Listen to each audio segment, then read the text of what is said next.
Hello, so welcome back to another session of English history. You might wonder why I am recording at this time of the day. I had another full round academic exam for 30 hours this morning, so that was fun.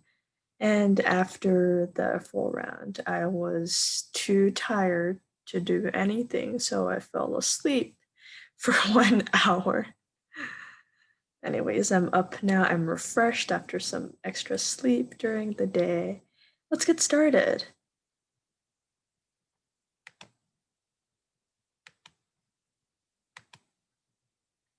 All right, so we're here. And before we start, I want to congratulate all of you who have followed this whole course until now.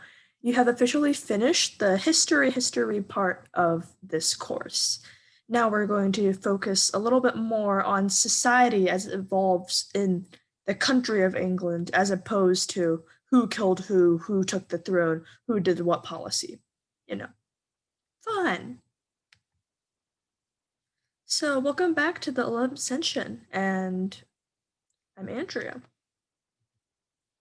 So, we're gonna do a short introduction to this society. So, English society is basically the group behavior of the English people. Society in general can comprise the group behavior of any kind of people, and of interactions, organization, and political attitudes. And the social history of England has a lot of subtle changes over the history from Anglo Saxons to the contemporary era. A lot of these changes have both internally and in its relationship with other nations changed a lot. There are a lot of themes. There's demographics, there's labor history, there's the working class women's history, family, rural and agricultural history, and urban history and industrialization. There is a lot. All right.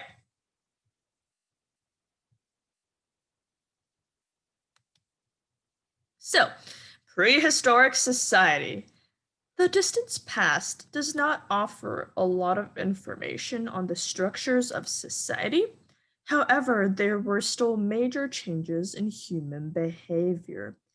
In common with much of Europe, around 4000 BC, the hunter gatherer lifestyle switched to farming, and this led to an enormous shift in all aspects of human life. So, no one knows for sure what specific changes may have occurred.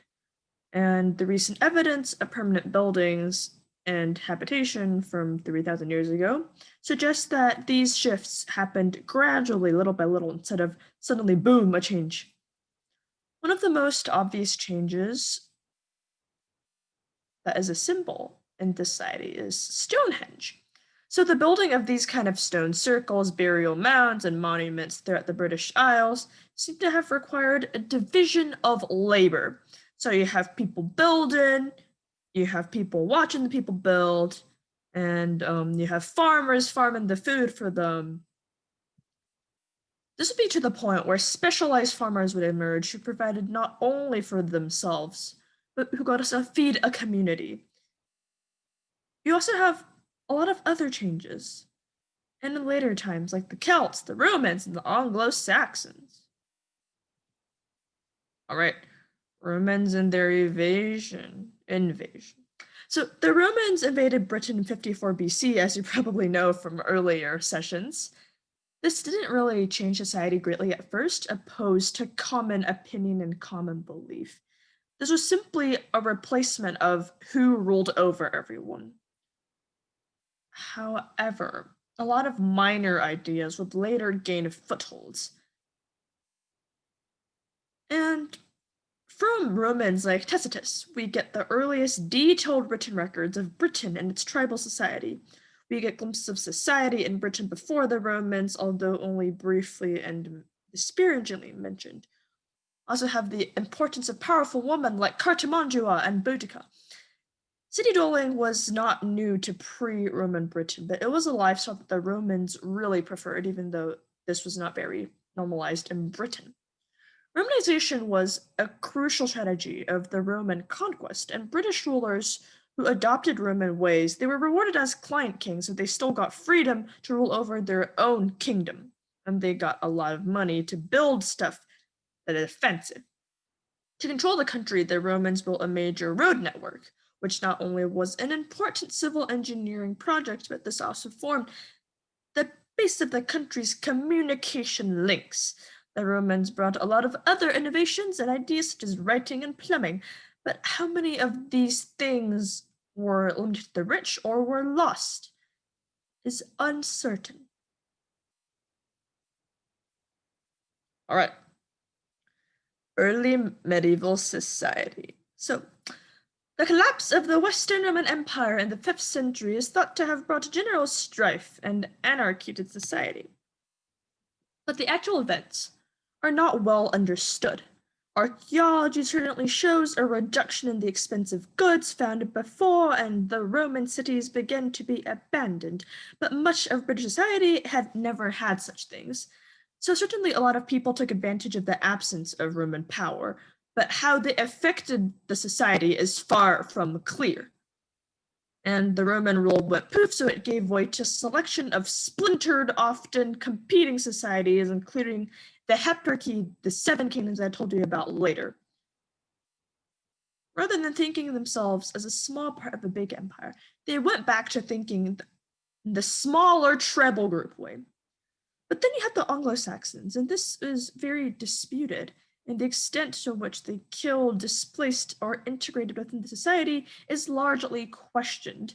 What is clear that a separate society, which would eventually become England with a more Germanic field, was set up in the southeast.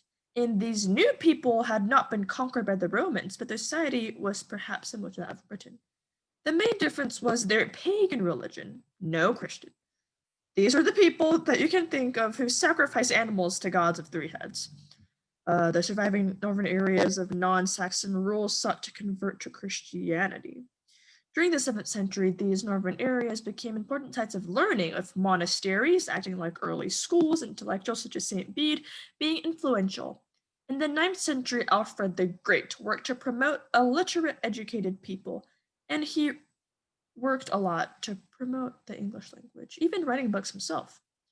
Alfred and his successors unified and brought together most of the south of Britain that would eventually become England. All right, late medieval society. After the Norman conquest in 1066, society seemed fixed and unchanging for several centuries, but gradual and significant changes were taking place, the exact nature of which would not be appreciated until much later. The Roman lords spoke Norman French, and in order to work for them or gain advantage, the English had to use the Anglo-Norman language that developed in England. This became a necessary administrative and literary language. But despite this, the English language was not supplanted, and after gaining a lot in grammar and vocabulary, this would replace the language of the rulers. At the same time, the people in England more than doubled between Domesday and the end of the 13th century, and this growth was not checked by the almost continual foreign warfare, crusades, and occasional civil anarchy. Feudalism is often used to describe medieval society. Basically stated, a lord owns a land which he allows serfs or peasants to work in return for their military service. The vast majority of these people were peasants who would work on the fields. This or a similar system was the basis of later medieval society. It probably existed in some form in England before the Norman conquest, but the Normans did much more to implant it officially, replacing existing lords or by becoming overlords above the old lords who were now brought down. A wealth of information on these kind of structures can be drawn from the best early surveys of its type, the Domesday Book. All right, I believe that's it for today. And have a good weekend, get some sleep, and enjoy your election day break because I know you need it as much as I do.